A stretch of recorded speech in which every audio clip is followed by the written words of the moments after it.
Hello, everyone, and welcome back. We're so happy you're here today. Whether you're walking, relaxing at home, driving, or taking a break, thank you for joining us. Hi, everyone. Today we're talking about something that's becoming a part of everyday life AI, or artificial intelligence. Now, don't worry, this isn't going to be a technical discussion. Definitely not. We're just going to have a friendly conversation about how AI is quietly helping us every single day. Exactly. In fact, you might already use AI without even realizing it. That's true. Let me ask you something. How many times did you use your phone today? Oh, probably too many times. I checked the weather, replied to messages, listened to music, and used a map to avoid traffic. Well, AI helped you with almost all of those things. Really? Even the map? Yes, when a map suggests the fastest route, predicts traffic, or tells you how long your trip will take, AI is working behind the scenes. That's amazing. I always thought it was just a normal map. Most people do. AI is often invisible. It's quietly working to make our daily lives a little easier. What are some other examples? Have you ever searched for a song and your music app recommended another song you ended up loving? All the time. Sometimes it knows my favorite music better than I do. That's AI learning what you like. The more you listen, the better the recommendations become. Now that I think about it, shopping websites do something similar. I buy one pair of shoes, and suddenly the website shows me 10 more. Exactly. Sometimes it's helpful, and sometimes it's a little dangerous for your wallet. That's so true. I only wanted one thing, but somehow my shopping cart became much bigger. AI is also helping people translate languages. If you're traveling or learning English, translation apps can make conversations much easier. I remember using a translation app when I visited another country. I was nervous about ordering food, but after translating a few simple sentences, I felt much more confident. Technology can't replace learning a language, but it can certainly help people communicate. Speaking of learning, many students now use AI to practice English. They ask questions, practice conversations, or learn new expressions. Exactly. It's like having someone available to practice with any time of the day. Of course, it's still important to speak with real people, too. Real conversations help us understand emotions, different accents, and natural expressions. I completely agree. AI can be a helpful tool, but it's one of many ways to learn. Here's something funny. The other day, I asked my phone to set a timer. Instead, it started playing music.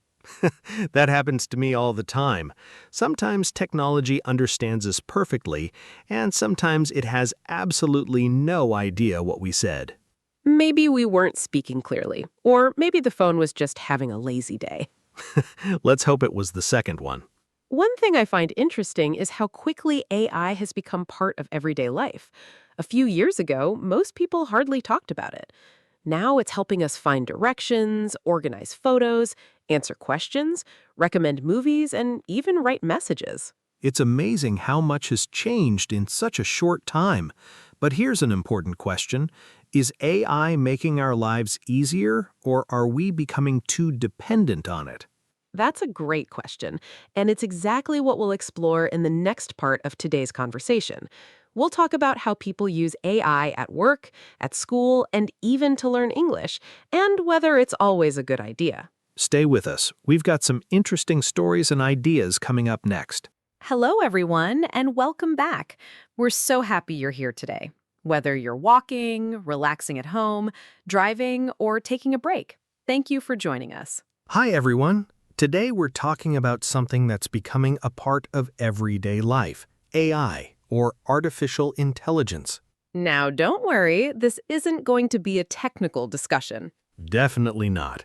We're just going to have a friendly conversation about how AI is quietly helping us every single day. Exactly. In fact, you might already use AI without even realizing it. That's true. Let me ask you something. How many times did you use your phone today? Oh, probably too many times. I checked the weather, replied to messages, listened to music, and used a map to avoid traffic. Well, AI helped you with almost all of those things.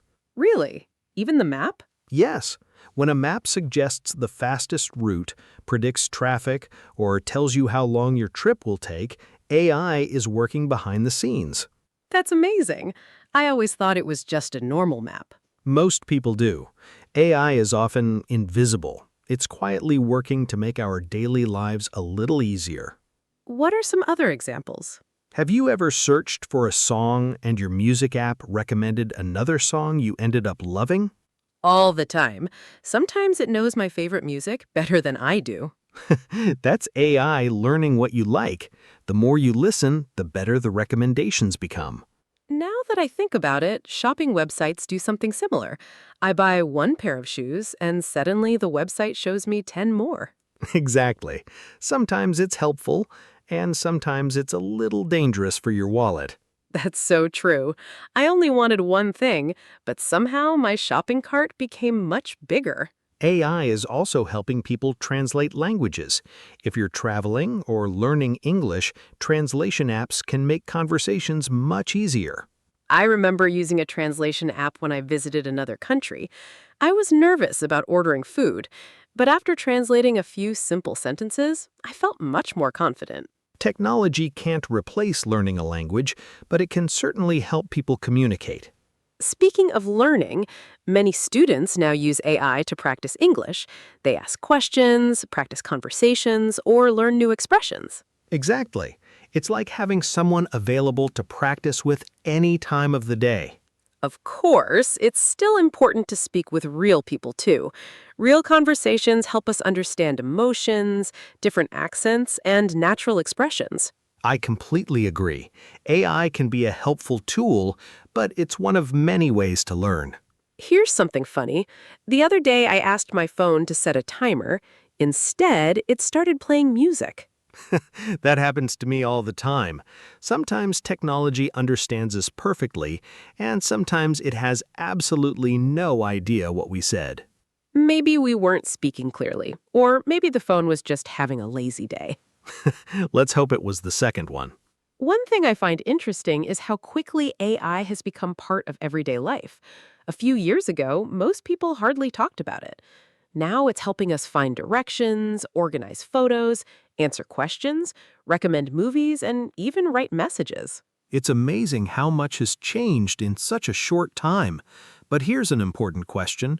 Is AI making our lives easier, or are we becoming too dependent on it? That's a great question, and it's exactly what we'll explore in the next part of today's conversation.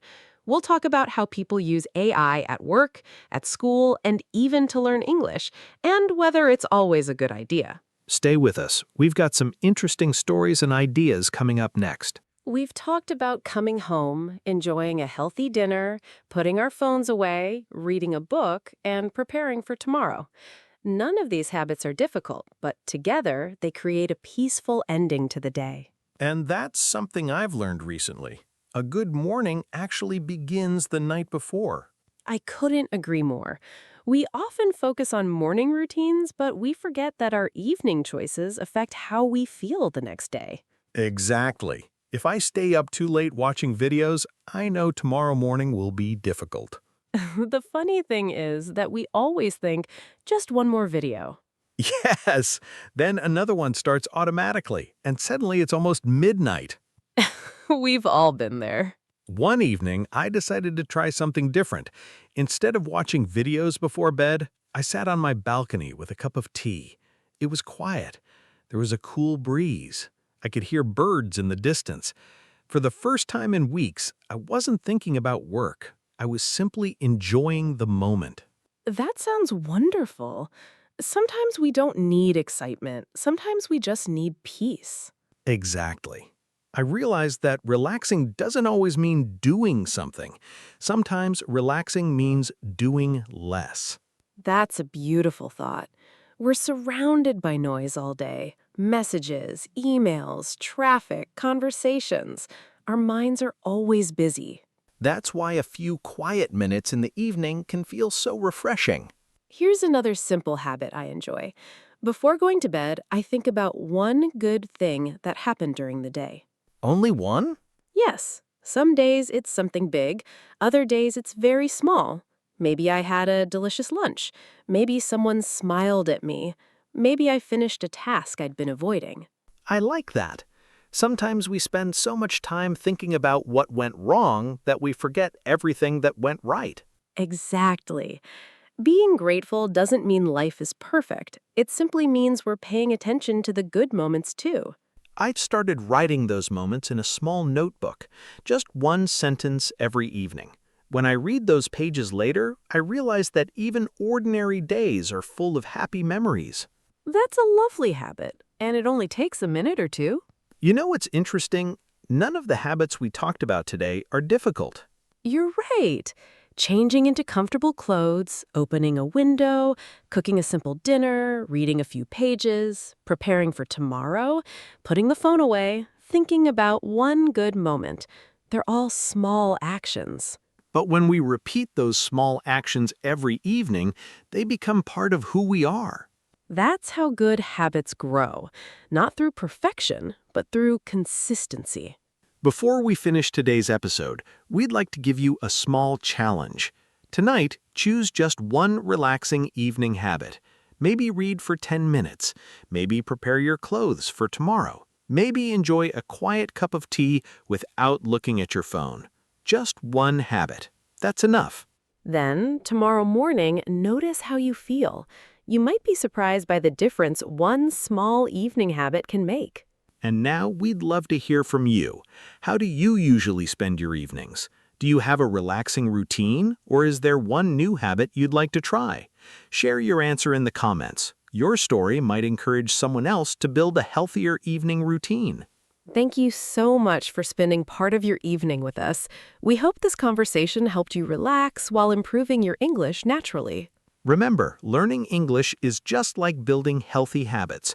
You don't become fluent overnight. You improve one conversation, one new expression, and one peaceful evening at a time. Take care of yourself. Sleep well, keep practicing your English every day, and we'll see you in our next relaxing conversation. Goodbye, everyone. Goodbye, and have a peaceful evening.